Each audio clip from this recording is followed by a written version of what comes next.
Once we've got the equipment, what's the next step? What do we got to do?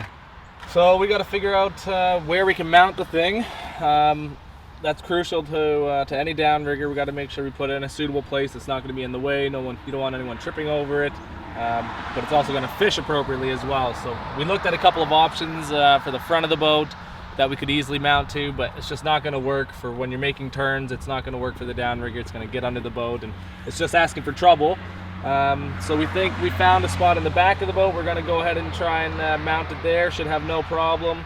It's going to be out of the way, discreet. No one will even know it's a downrigging boat by the time we're done with it.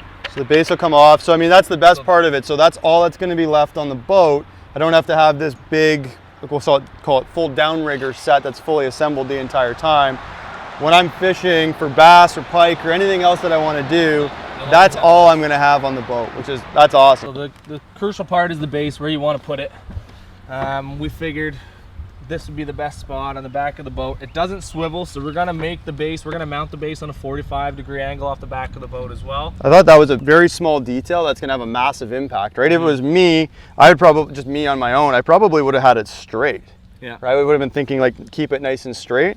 That's going to keep it a little bit closer to the motor, right? When the boom's coming out, it's going to come out closer to the motor. So even if we can go 45 degrees off to the side, it's going to allow it to come out here where we have way less, I guess, chance of there being an issue. So I thought that was a small detail that was huge. And then we'll even just kind of eyeball it with the rigger on in contrast to where the rod is going to be, because if you mount it too far out, you don't want to be reaching out over the boat to grab the rod when you got a fish on.